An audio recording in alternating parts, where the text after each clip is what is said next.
जिस कहानी में एक कौवा ने ऐसी ज्ञानवर्धक 4 बातें बताई हैं, जो उस कौवा की ये ज्ञानवर्धक बातें आपको वो सीख देके जाएंगी जो आपने कभी सोचा भी नहीं होगा। ये कहानी कहने का मतलब है कि बहुत ही ज्ञानवर्धक एवं प्रेरणादायक है। वो कौन सी 4 बातें हैं जो कौवा ने बताई हैं? क्योंकि मित्रों, किसी ने कमाल की बात कही है कि चाहे भूखे मर जाना, पर इन 4 लोगों पर कभी मदद की भीख मत मांगना। तो मित्रों, वो कौन से 4 लोग हैं जो कौवा ने बताए हैं कि भूखे मर जाना, पर इनसे कभी मदद की भीख मत मांगना? आइए जानते हैं इस कहानी के माध्यम से। बस आपसे निवेदन है कि हमारी कहानी को पूरा सुने और इसी तरीका से वीडियो की समाप्ति होने तक आप हमारे इस चैनल पर बने रहें। और यदि आप हमारे इस चैनल पर नए मेहमान दर्शक बनकर के आए हैं, आपने अभी तक हमारा चैनल सब्सक्राइब नहीं किया है, तो मित्रों हमारे इस चैनल को भी सब्सक्राइब जरूर कर लेना और घंटी वाला बटन भी अवश्य दबा देना, क्योंकि आपका एक सब्सक्राइब करना हमारे लिए बहुत महत्व रखता है। आइए मित्रों, अधिक विलंब न करते हुए अब सीधे कहानी पर पहुंचते हैं। दोस्तों, एक समय की बात है कि किसी जंगल में एक बार तबाही आ गई। तबाही कैसी आ गई कि उस जंगल में बारिश के सीजन में भी, यानी पूरी साल बारिश नहीं हुई, एक बूंद पानी भी नहीं बरसा, सूखा पड़ चुका था। इसलिए जंगल के रहने वाले जानवरों के लिए, पशु पक्षियों के लिए कोई भी खाने की व्यवस्था नहीं रही थी। सब भूखे मर रहे थे।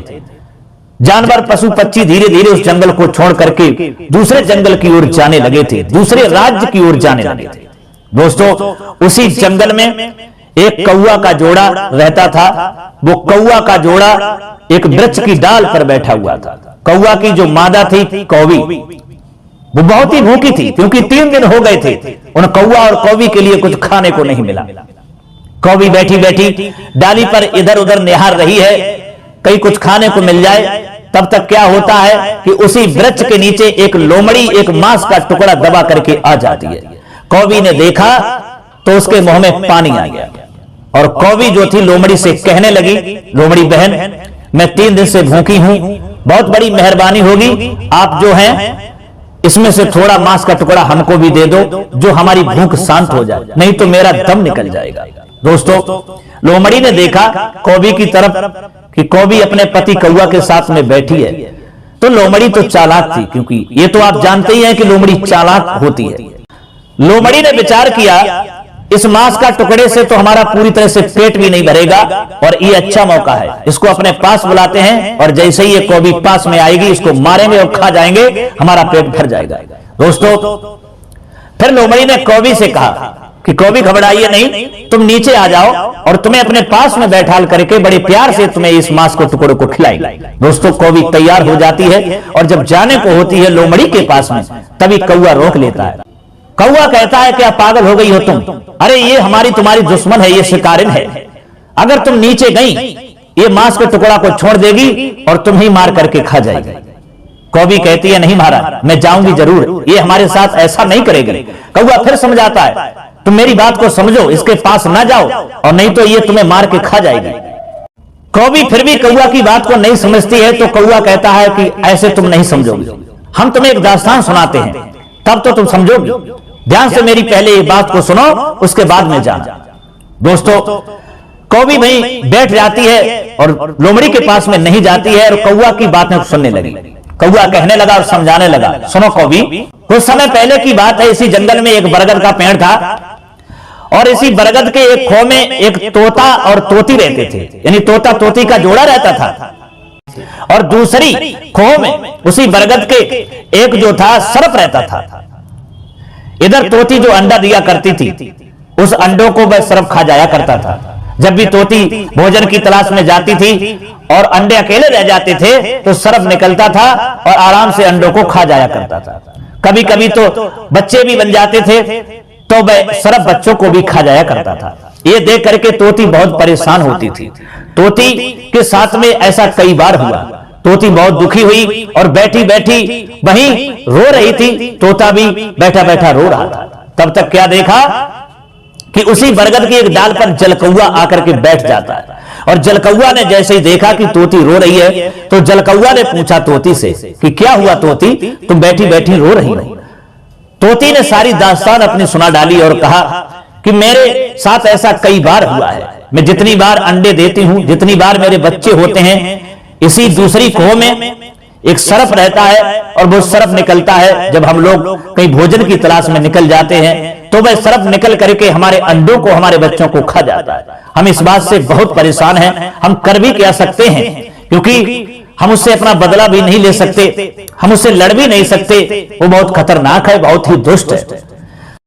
कौवी की ऐसी दुखभरी दास्तान सुनकर के उस जलकौआ को तरस आ जाता है और जलकौआ कहता है, तुम्हें नहीं मालूम, अब हमारे साथ चलिए, पास में एक तालाब है, उससे मछली पकड़ करके लाएंगे। तोती कहती है, मैं आपकी बात को समझी नहीं। तब वह जलकौआ समझाता है, जब दुश्मन भारी पड़ जाए, जब शत्रु पहलवान हो, बड़ा हो और उससे जाकर के लड़ ना सको, तो उसे बुद्धिमानी से हराना चाहिए। तोती ने कहा, वो कैसे? तब जलकौआ समझाता है, पास वाले तालाब से मछलियां पकड़ करके लाएंगे और थोड़ी दूर पर एक नेवला का बिल है और नेवला के बिल के दरवाजे पे डाल देंगे और थोड़ी थोड़ी दूर पर मछली को डालते हुए चले आएंगे और आकर के सरफ के खोह के दरवाजे पर लास्ट मछली छोड़ देंगे और नेवला जैसे ही निकलेगा मछलियों को खाते हुए यहीं तक आ जाएगा और वो सरफ को देखेगा और सरफ को मार देगा, तुम्हारा दुश्मन खत्म हो जाएगा। दोस्तों, तोती ने जब जलकौआ की ऐसी बातें सुनी तो उसे भरोसा हो गया। तोता को साथ लेकर के जलकौआ के साथ जाती है और तालाब से मछलियों को पकड़ती है। सबसे पहले मछली नेवला के बिल के दरवाजे पर रखी, उसके बाद में फिर गई, फिर आए और थोड़ी दूर पर एक मछली और रखी। क्रम बाई क्रम रखते हुए वो सरफ के खोह के दरवाजे पर आ जाते हैं और एक मछली दरवाजे पर रख देते हैं और ऊपर बैठ जाते हैं। अब जलकौआ कहने लगा उस तोती से, अब इंतजार करो, थोड़ी देर के लिए प्रतीक्षा करो, अब देखिए कि क्या नजारा होता है। दोस्तों, इधर क्या होता है, थोड़ी देर के बाद में जब नेवला उस बिल से बाहर निकलता है और उसने दरवाजे पर जब मछली पड़ी हुई देखी तो भगवान को धन्यवाद देने लगा और कहने लगा, प्रभु आज तो आप बहुत ही मेहरबान हैं, जो भोजन स्वयं चल करके हमारे घर पे ही आ गया। मछली को नेवला खाता है, उसके बाद में वो नेवला और आगे बढ़ता है तो उसे मछली एक और मिलती है, फिर वो खाता है, फिर आगे बढ़ता है, यानी क्रम बाई क्रम मछली उसे मिलती चली गई। वो खाता चला गया और खाते खाते वहीं आ गया जहां वो सर्प रहता था। उसके दरवाजे पर एक मछली पड़ी थी, नेवला ने वो मछली खाई। फिर नेवला ने विचार किया, इसका कारण क्या है कि मछली क्रम बाई क्रम हमको मिलती रही और हम खाते रहे और यहां तक आ गए। लगता है ये किसी का घर है, पता नहीं किसी ने हमारे साथ तो कोई चाल तो नहीं की, चलो इंतजार करते हैं। दोस्तों, वह नेवला उस सरफ के खोह के दरवाजे पर बैठ करके इंतजार करने लगता है, सोचता है अगर कोई होगा तो इससे जरूर बाहर थोड़ी देर में निकलेगा। दोस्तों, इधर कुछ समय के बाद में जब सरफ निकलता है और नेवला सरफ को देखता है तो समझ जाता है कि हमें लगता है इसकी चाल है। और ये तो आप जानते ही हैं कि सरफ और नेवला की कट्टर दुश्मनी होती है। दोस्तों, नेवला सरफ से युद्ध करने लगता है, लड़ने लगता है। अंत में नेवला जीत जाता है और सरफ को मार देता है। ये देख करके वो तोती बहुत प्रसन्न होती है और तोती उसी वृक्ष की डाली से आवाज लगाती है कि तोता भैया, मैं आपको बहुत तहे दिल से धन्यवाद करती हूं, क्योंकि इसकी वजह से मैं बहुत परेशान थी। आज आपने हमारे दुश्मन को मार दिया, आपका मैं बार बार धन्यवाद करती हूँ। तोती बहुत प्रसन्न थी। इधर नेवला ने देखा तोती के ऊपर की जोड़ा बैठा हुआ है तो नेवला समझ गया, अच्छा इसका मतलब ये जाल तुम्हारा ही बनाया हुआ है। तोती सारी दास्तान सुनाती है। उसके बाद में वो नेवला कहता है कि तोती, क्या ऊपर से ही धन्यवाद देती रहोगी या नीचे आकर के धन्यवाद दोगी? दोस्तों, वह तोती उड़ती है, नेवला के पास में पहुंचती है और पास में जाकर के बैठ जाती है, लेकिन नेवला उस पर भी पार कर देता है, उसे मार देता है और तोती को भी मार के खा जाता है।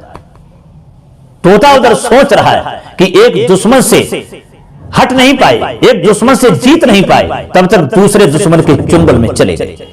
दोस्तों, वही बात समझाता हुआ कौवा कौवी से कहता है कि एक दुश्मन से दो लोग बचे, लेकिन दूसरे दुश्मन के चुंगल में फंस गए और वो तोती मर जाती है, क्योंकि उसने भरोसा कर लिया। वो भूल गई थी कि ये नेवला दुश्मन है, ये हमको छोड़ेगा नहीं। इसलिए कौवी, तुम ना जाओ, ये हमारी तुम्हारी दुश्मन है, ये जरूर तुमको मार देगी। और भूल कर इसी तरीका से इन चार लोगों पर कभी मदद की भीख नहीं मांगना चाहिए। कौवी ने पूछा, क्योंकि कौवी को और इंटरेस्ट बढ़ता चला गया कौवा की बात को सुनकर के। कौवी कहने लगी, वो कौन से चार लोग हैं जिन पर कभी भी इंसान को मदद नहीं मांगना चाहिए? तो कौवा समझाता है, पहला वो आपका दुश्मन, अगर दुश्मन से आप मदद की भीख मांगने के लिए चाहेंगे तो वह दुश्मन मदद नहीं करेगा, आप पर वार करेगा, आपको नुकसान पहुंचाएगा, आपको मार भी देगा। इसलिए दुश्मन से कभी भी मदद की भीख नहीं मांगना चाहिए। दूसरा है अभिमानी, घमंडी। अभिमानी व्यक्ति के पास भी कभी मदद की भीख मांगने मत जाना, चाहे मर जाना, क्योंकि अभिमानी के पास अगर गए तो वो तुम्हारा अभिमान में आकर के, घमंड में आकर के तुम्हारा अपमान कर देगा, देगा कुछ भी नहीं। तीसरा है कपटी। कपटी के पास भी कभी मदद मांगने मत जाना, क्योंकि कपटी जो होते हैं वो कपट भरे ही शब्द कहते हैं और कपट जरूर करते हैं। मदद तो नहीं करेंगे, लेकिन वो अपने कपट से तुम्हें कहीं ना कहीं फंसा लेंगे, तुमसे फायदा ले लेंगे और तुमको छोड़ देंगे, जिससे तुम्हारा बहुत बड़ा नुकसान हो जाएगा और तुम्हें पता भी नहीं चलेगा। इसलिए कपटी भी इंसान से कभी मदद मांगने के लिए नहीं जाना चाहिए। चौथा है नशेबाज व्यक्ति, नशेबाज आदमी। नशेबाज आदमी के पास भी कभी भी मदद की भीख मत मांगना। जैसे अगर आप कहीं जा रहे हैं, रास्ते में खड़े हैं, आपको कोई वाहन नहीं मिल रहा है और कहीं से एक बाइक वाला नशे में आ गया और उसके लिए आपने हाथ दिया, उसने रोक दिया और उसकी बाइक पर बैठ गए, क्योंकि वो तो नशे में है। आप तो जानते हैं कि नशे में व्यक्ति वाहन कैसे चलाएगा, कहीं ना कहीं जाकर के तो ठोक देगा या कहीं गड्ढे में डाल देगा, खुद मरेगा और तुमको भी मार देगा। तो इसलिए नशेबाज आदमी से भी कभी भी मदद की भीख मत मांगना। चाहे रास्ते में मर जाना, चाहे भूखे हो तो मर जाना, लेकिन ऐसे 4 लोगों पर कभी भी मदद की भीख मत मांगना। एक दुश्मन, दूसरा अभिमानी, तीसरा कपटी और चौथा नशेबाज आदमी। दोस्तों, कौवा की इस तरीका से बातें सुनकर के वो कौवी समझ जाती है कि हमारा पति कौवा सच कह रहा है, वो नहीं जाती है।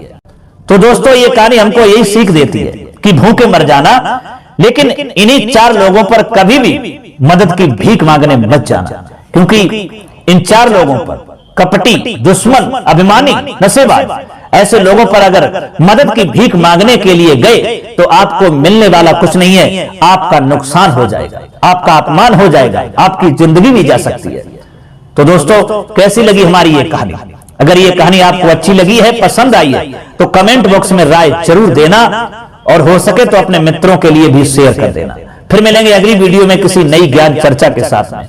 तब तक के लिए सब्सक्राइबर बंधुओं एवं दर्शक भाइयों के लिए राधे राधे, जय श्री कृष्णा, ओम नमः शिवाय।